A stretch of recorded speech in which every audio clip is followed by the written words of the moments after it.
Lundi 24 février, bienvenue à tous. Merci de nous rejoindre pour l'actualité sur RTI 1, les titres de ce 20h. Africa is the future, c'est autour de ce thème que le dîner gala de la Fondation Children of Africa va se tenir le 3 avril prochain. L'objectif cette année est de mobiliser 4 milliards de francs CFA pour entre autres rénover et étendre le centre d'accueil, la Case des enfants. Le stand ivoirien au Salon international de l'agriculture de Paris attire de nombreux visiteurs, dont le ministre français de l'Agriculture et de l'Alimentation.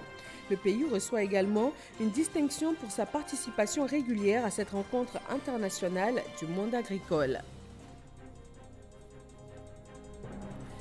Avec l'appui de la Chambre nationale des rois et chefs traditionnels, le médiateur de la République lance une campagne nationale de sensibilisation à la paix et au vivre ensemble.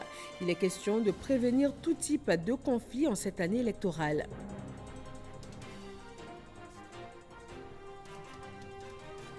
Et puis le Togo sera de nouveau dirigé par Faure Gnassingbé pour les 5 prochaines années. Il a été reconduit pour un 4e mandat selon les résultats officiels provisoires proclamés par la Commission électorale nationale indépendante avec 72,36% des voix. Nous retrouverons sur place nos envoyés spéciaux. Bonsoir à tous. La Fondation Children of Africa veut mobiliser 4 milliards de francs CFA. Le traditionnel dîner gala annuel de la Fondation de la Première Dame Dominique Ouattara est annoncé pour le 3 avril prochain. Lors d'une conférence de presse, la directrice nationale a donné des précisions. Nous voyons cela tout de suite avec Mama Traoré. Dans la soirée du vendredi 3 avril prochain, le Palais des Congrès du Sofitel Hôtel Ivoire abritera le dîner gala annuel de la Fondation Children of Africa de la Première Dame Dominique Ouattara. Comme à l'accoutumée, c'est une soirée qui s'annonce riche en son et en lumière. L'écran commence depuis la scène jusqu'à plus de la moitié de la salle. À l'intérieur, quand vous êtes dedans, vous êtes baigné par la lumière, vous êtes baigné par des images, vous faites partie intégrante du spectacle. Vous allez vivre réellement comme si la conception du spectacle tenait compte de votre présence. On attend à peu près 900 participants, donc qui viennent effectivement de la Côte d'Ivoire, de la sous-région et du monde entier. On aura une animation donc faite par des artistes internationaux. On aura une mise aux enchères de certains objets d'art qui va permettre effectivement de récolter des fonds. À chaque dîner de gala, la Première Dame Dominique Ouattara présente à ses illustres invités un projet humanitaire à financer. Cette année, il s'agit du projet de rénovation et d'extension de la Case des enfants, le premier foyer d'accueil de la Fondation Children of Africa situé au plateau.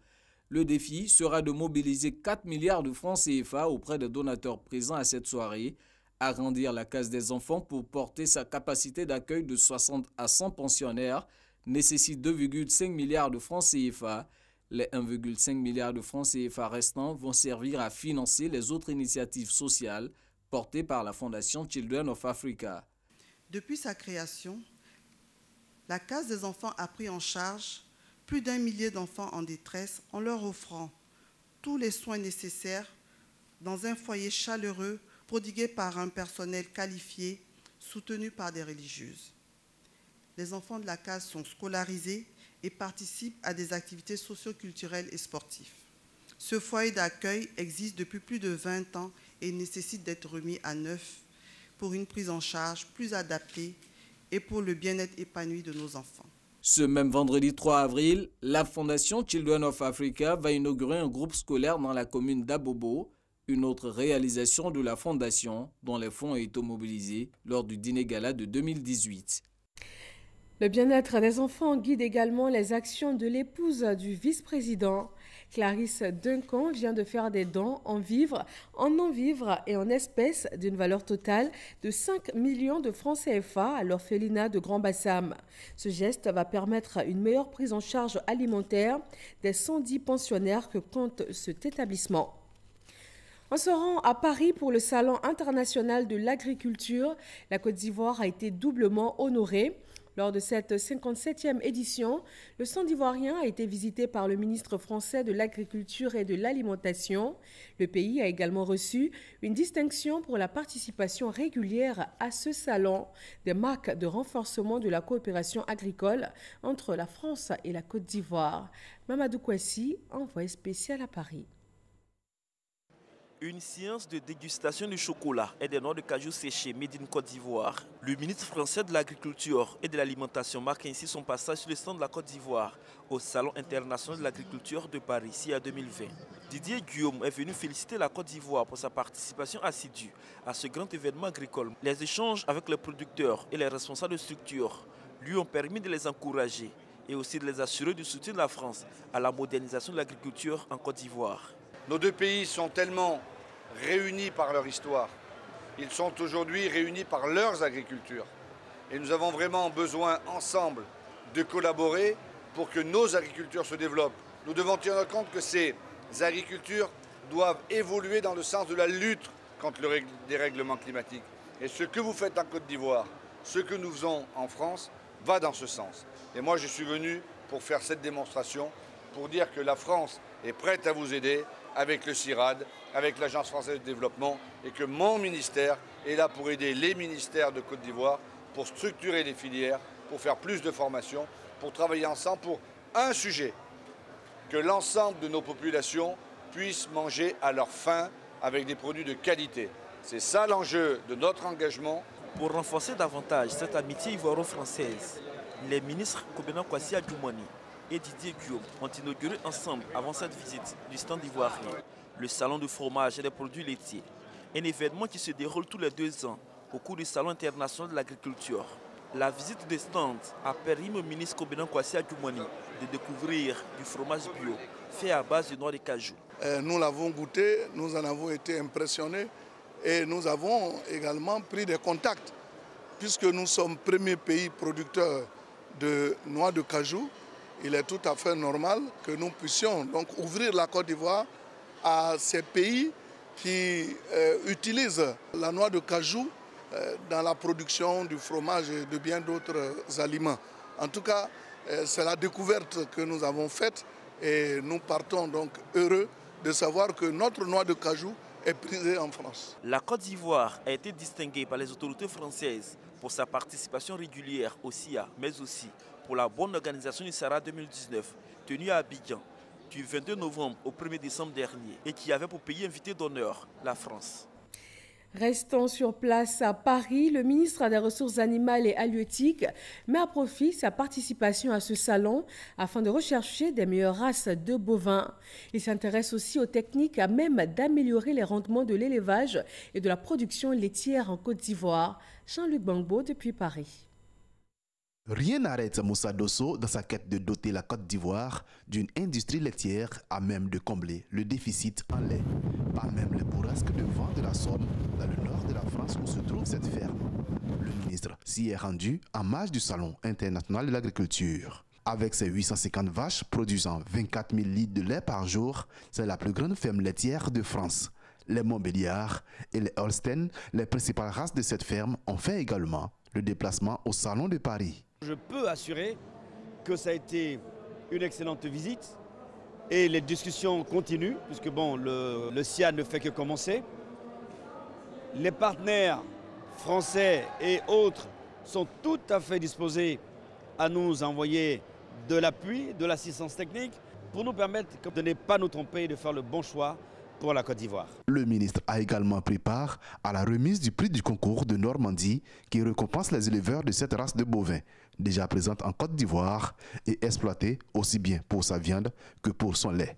Plusieurs exploitations ont déjà acquis cette vache laitière qui, il faut rappeler ici, a une performance de 32 litres jour. Et je sais que les résultats de chez nous n'ont pas encore atteint les niveaux souhaités. Je pense que c'est dans les échanges et les partenariats que nous allons nouer, eh bien, on va pouvoir améliorer non seulement les espèces bovines et également donc, la qualité du lait produit par les vaches qui auront été bien sûr sélectionnées. Le gouvernement ivoirien met déjà l'accent sur l'amélioration de la productivité des bovins du terroir à travers le croisement d'autres races plus performantes. Un premier pas vers l'autosuffisance en viande et en produits laitiers. Sur le sol ivoirien, la Fondation des parcs et réserves vient d'octroyer une subvention de 1,245 milliard de francs CFA à l'Office ivoirien des parcs et réserves. Une subvention non remboursable qui va servir au financement des charges courantes des parcs nationaux de Taï, de la Comoé, d'Azani et du Mont Songbe. Didier Nguessan. Échange de parapheurs et ferme poignée de main pour sceller la signature de convention entre la Fondation pour les parcs et réserves de Côte d'Ivoire et l'Office ivoirien des parcs et réserves, OIPR. Elle porte sur la mise à disposition par la Fondation d'1,245 milliard de francs CFA à l'OIPR. Il est bon de rappeler que de 2014 à 2019, la Fondation pour les parcs et réserves de Côte d'Ivoire a octroyé à l'OIPR une subvention non remboursable d'environ 4,65 milliards. Cette importante manne financière permettra à l'OIPR d'assurer sereinement et convenablement l'exécution des plans d'opération 2020 des parcs nationaux d'Azani, de la Comoé, du Mont Songbe et de Taï. Au nom des partenaires techniques et financiers de l'OIPR, Caroline Piquet s'est dite satisfaite de cet appui qui s'inscrit dans la protection générale de la biodiversité. Quant à Pafé Kouadio, directeur de cabinet adjoint du ministère de l'Environnement et du Développement durable, il a rappelé quelques résultats tangibles, notamment l'augmentation de l'effectif des espèces animales de la Comoé et la création de projets à impact communautaire au bénéfice des populations riveraines. Entretien routier, reprofilage des voies des régions du Bélier et de l'Agné-Bitiassa, réhabilitation et bitumage de la voirie des communes de Toumoudi et de Tabo. Les travaux ont été lancés dans ces villes. Environ 10 milliards de francs CFA vont être investis pour 25 km de bitume à Tabo et 6 km à Toumoudi. Léon Pro. Techniciens et machines à la tâche pour réhabiliter comme cette voie les artères revêtues et bitumer des routes en terre, soit plus de 6 km de nouveaux bitumes dans la commune de Toumoudi. Tu ne peux même pas faire un mois même, souvent tu tombes malade même. Donc avec le goudron c'est très bien. Nous sommes ravis d'avoir le goudron qui va passer devant chez nous, qui est du développement.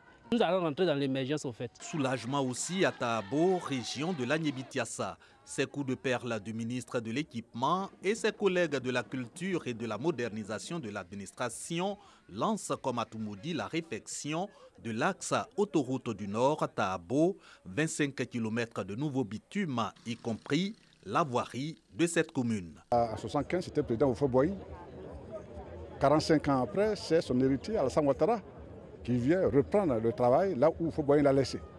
C'est bien la preuve par 4 ans que le digne héritier, c'est bien Alassane Ouattara. La route précède le développement et déjà Toumoudi et les autres villes environnantes des autres départements du Bélier, c'est-à-dire Tiébissou, Didiévi, Djekanou, sont déjà engagés dans le développement. Je trouve que c'est un honneur que le président de la République nous a fait. Cette reconnaissance au chef de l'État, au regard de la vétusté de l'axe autoroute du Nord Tabo et de la voirie de Toumoudi.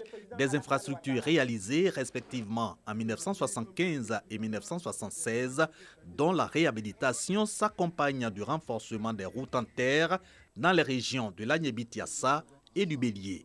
Environ 10 milliards de francs CFA à investir dans le cadre des programmes routiers et sociaux du gouvernement. La Côte d'Ivoire, sous la houlette du président de la République, son Excellence Alassane Ouattara, est au travail et elle avance. Notre pays doit maintenir cette marche vers l'émergence grâce à l'intensification des projets de développement.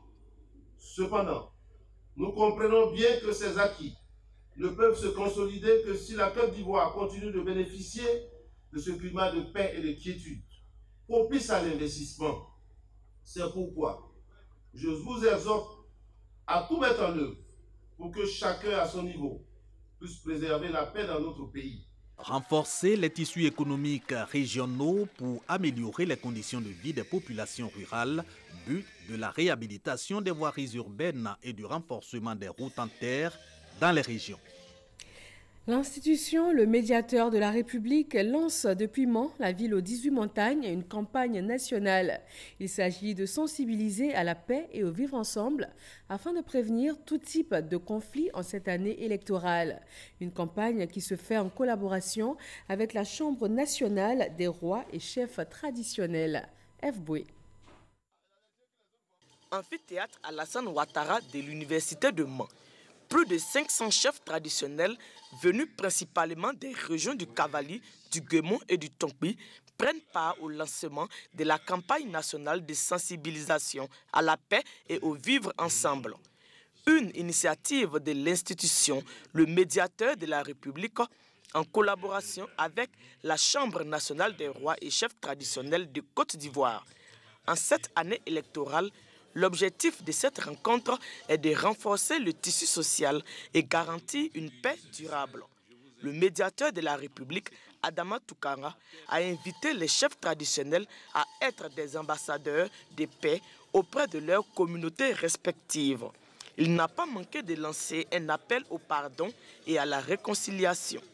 Filles et fils du Cavali, du Guémon et du Tonkpi, le pardon et la réconciliation sont utiles, sinon indispensables, pour bâtir une région forte qui prendra sa part dans le développement de la Côte d'Ivoire, car l'union et l'entente constituent le socle du développement d'une nation.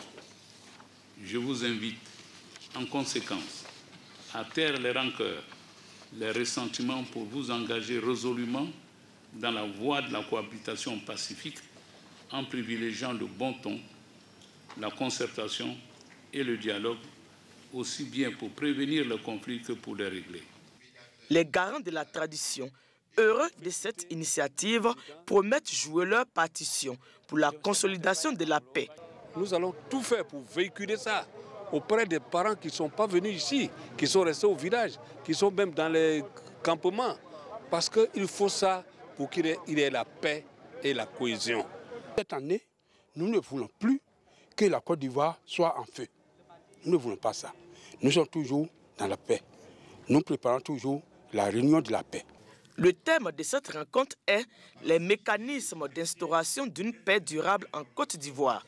Notons que cette assise fait suite à une mission précurseur d'écoute dans les 13 départements du district des montagnes. Une mission qui a permis de faire l'état des lieux des conflits dans les 3 régions concernées, ainsi que des recommandations. Après l'étape de Mans, d'autres rencontres sont prévues dans les grandes régions de la Côte d'Ivoire, selon le même procédé. On s'intéresse à cette rencontre de l'Union des enseignants du Rassemblement des oufouettistes pour la démocratie et la paix qui a présenté son bureau exécutif national. Elle compte une trentaine de membres et des coordinations nationales à travers tout le pays. Aboulaye Koné. L'Union des enseignants du RHDP est bien décidée à jouer un rôle capital dans la victoire du parti au scrutin d'octobre prochain. Pour y arriver, elle vient de mettre au point une stratégie qui comporte 4 axes majeurs. Première des choses, les investitures des responsables locaux des différentes coordinations de l'Union des enseignants du RHDP. Le deuxième axe, ce sont les regroupements régionaux. Le troisième axe, ce sont les formations nationales. Le quatrième et dernier axe, c'est l'animation de la scène politique nationale. Des leviers qui permettront d'obtenir des résultats concrets car l'UE-RHDP revendique à l'heure actuelle 675 sections dans tout le pays et 166 coordinations qu'elle entend porter à 373 au total. Mais pour atteindre ces objectifs, elle entend miser sur la formation de ses membres. Un militant mal formé est un danger, n'est-ce pas, pour lui-même, pour son parti politique et pour la nation tout entière. Il faut former, n'est-ce pas, nos militants sur le terrain. Il faut faire un maillage territorial pour aller porter l'information aux uns et aux autres. Notre objectif, c'est de faire en sorte que, une fois les formations sont faites au plan régional ou départemental, ces formations, avec l'aide des responsables locaux, soient démultipliées dans les communes dans les sous-préfectures. L'Union des enseignants du RHDP se tient prête à appliquer toutes les instructions des instances dirigeantes du parti avec responsabilité, honneur et engagement militant. Ce lundi 24 février, le GPP, groupement de partenaires politiques pour la paix, a tenu un point presse. En première ligne, le dialogue politique national. Ahmed Traoré et Herman Guivet.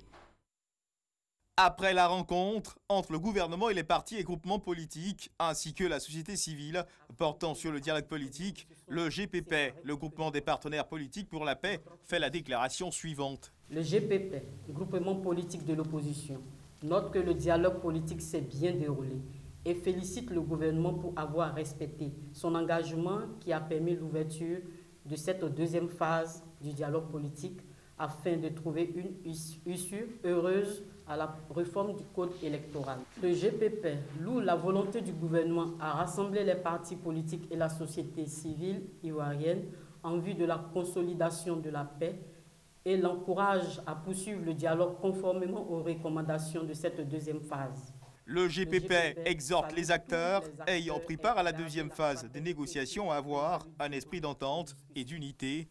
Le GPP appelle au sens de responsabilité de chacun des acteurs et les invite à éviter toute radicalisation du discours politique tendant à mettre en mal l'issue des négociations et à porter un péril certain au dialogue politique entre gouvernement, partis, groupements politiques et société civile. Le GPP demande particulièrement à la classe politique ivoirienne d'avoir à l'esprit l'intérêt supérieur du pays afin de demeurer toujours dans la paix, en préconisant la convivialité entre les fils et les filles de la même patrie. Le GPP invite les Ivoiriens au calme afin de donner au pays toutes les chances de vivre dans la paix. Les Ivoiriens vivant à Lyon pourront désormais accomplir leurs formalités administratives sans se déplacer. Un consulat ivoirien vient d'ouvrir ses portes dans cette ville du sud-est de la France. Il a également pour mission de mobiliser et mettre en contact les opérateurs ivoiriens avec les PME françaises. Alexis Ouedraogo. Soyez les bienvenus. 5000 Ivoiriens vivent à Lyon et sa région. Désormais, ils pourront établir leurs documents administratifs comme le passeport biométrique au consulat général de Côte d'Ivoire à Lyon. Ce consulat qui est ouvert au niveau de Lyon, ça va nous permettre de pouvoir établir nos documents et ne pas aller jusqu'à Paris. La représentation devrait outre mesure permettre dans son volet économique de mobiliser les petites et moyennes entreprises françaises pour des investissements dans le pays. La création du consulat général de Côte d'Ivoire à Lyon est née de la vision du président de la République de Côte d'Ivoire, son Excellence Alassane Ouattara, de rapprocher l'administration ivoirienne des Ivoiriens de la diaspora partout où ils se trouvent. Le choix de la ville de Lyon, deuxième ville économique de France, répond aux besoins de satisfaire les attentes de la communauté ivoirienne vivant dans la circonscription consulaire et de renforcer les liens économiques entre la Côte d'Ivoire, Lyon et les régions de la circonscription consulaire générale, eu égard aux nombreux appuis industriels et économiques qui en font un pôle économique renommé. Notons que l'ambassadeur Lambert Aka Izoa est le premier consul général de Côte d'Ivoire à Lyon. Il a pris fonction depuis juillet 2019. Et on quitte la France pour le Togo qui sera de nouveau dirigé par Faure Gnassingbé et cela pour les 5 prochaines années. Il a été reconduit pour un 4e mandat selon les résultats officiels provisoires proclamés par la Commission électorale nationale indépendante avec 72,36% des voix dès le premier tour. Sur place à Lomé, nos envoyés spéciaux Sidonie Davila et Adama Kéré nous donnent les premières réactions. Lomé, ce lundi, au lendemain de la proclamation des résultats provisoires, les activités ont repris normalement. Dans les marchés comme dans les quartiers, les services et les boutiques sont ouverts. Tandis que chacun vague tranquillement ses occupations, les militants et sympathisants du parti UNIR, Union pour la République, eux, se sont donné rendez-vous au palais présidentiel. Ils veulent réaffirmer leur soutien au président Faure et Sozimna Gnassingbé, arrivé en tête du scrutin avec 72,36% des voix. Une mobilisation qui ne laisse pas le candidat de UNIR indifférent. Quand on est unis, qu'est-ce qui se passe? Je voudrais avant tout, et en votre nom, que nous puissions remercier l'ensemble du peuple togolais, car il a montré sa maturité. Cette victoire est belle, cette victoire est franche, parce que elle est le fruit de nos efforts collectifs. Du côté de l'opposition, l'ambiance est tout autre. C'est la déception. Agbeyome Kodjo, principal opposant de Faure Gnassingbé, conteste fermement les résultats de la Commission électorale nationale indépendante. Les acteurs de la dynamique de Monseigneur Kpodjoro contestent avec véhémence ces résultats fabriqués pour tronquer la vérité des urnes et faire passer le chef de l'État sortant pour vainqueur de cette élection, alors qu'en réalité, le vrai vainqueur de cette élection est le candidat du MPDD, le docteur Agbeyome Mensah Kodjo. En conséquence, les acteurs de la dynamique de Monseigneur Kpodjoro rejettent catégoriquement les chiffres communiqués par la CENI. Le président du parti, du MPDD, Mouvement patriotique pour la démocratie et le développement, envisage avec son équipe de déposer des recours à la Cour constitutionnelle avant la proclamation définitive des résultats de l'élection présidentielle du 22 février dernier au Togo. En Côte d'Ivoire, le ministère de la Culture effectue sa rentrée solennelle culturelle, le développement des arts de la scène et des arts vivants, le burida, les œuvres du patrimoine culturel, des dossiers explorés par le ministre de la Culture et de la Francophonie. Et pour Maurice Bandama, les perspectives sont bonnes. Franck Wadio. Ces jours de rentrée pour les acteurs du monde culturel. L'Institut national supérieur des arts et de l'action culturelle, INSAC, choisi pour l'occasion, connaît une ambiance colorée. La culture au service de la paix et de l'action sociale, le thème de cette rentrée culturelle du ministère de la Culture et de la Francophonie. Art vivant, art des scènes, art du spectacle, tout est passé en revue. Et un moment symbolique, la distinction dans l'ordre du mérite de la culture de 37 acteurs culturels, des commandeurs, des officiers, des chevaliers, des récipiendaires heureux. L'action augure de lendemain meilleur pour certains. Ça serait bien qu'il y ait des unités de production de masse et ça vraiment c'est une doléance au niveau du sommet de l'État, de grandes usines de production de masse qui vont aider les différents créateurs de mode à propulser en grand nombre les différents modèles qui sont créés. Des attentes portées à l'attention du ministre de la Culture et de la Francophonie. Justement, Maurice Kwaku Bandama rassure. Les perspectives sont encore plus heureuses selon le ministre. Un plan pour le développement de la chose muséale est prévu. Il y a aussi la musique, la mode, sans oublier le cinéma. Vous aurez dans ce pays un musée à la dimension des ambitions de la Côte d'Ivoire, un musée d'art contemporain. Quand nous accédions à ces fonctions, tous les festivals de la Côte d'Ivoire étaient morts ou dormants. Et aujourd'hui, c'est près de 200 festivals sur l'ensemble du pays. C'est-à-dire que les Ivoiriens se sont appropriés notre engagement. Le Burida est devenu une société performante. Nous sommes passés au 3e rang des sociétés d'Afrique en droit d'auteur, après l'Afrique du Sud et l'Algérie. Le ministre parle aussi de l'amélioration des conditions de vie et de travail de ceux qui font la culture. Une année culturelle pleine souhaitée donc par tous et un hommage rendu aux disparus. En l'occurrence, la chanteuse tradimoderne à la Thérèse, dont l'œuvre a été saluée par une minute d'ovation. Et sur la scène culturelle ivoirienne preste en ce moment la star du reggae, Tikenja Fakoly. Il appelle à la paix en cette année électorale. L'artiste a initié une tournée nationale en vue de sensibiliser la jeunesse ivoirienne. La dernière étape en date est celle de Duekwe dans l'ouest ivoirien. Et voilà un appel à la paix et la cohésion qui met fin à ce journal. Très bonne fin de soirée sur RTI 1 et rendez-vous à 23h avec Marine Cognan.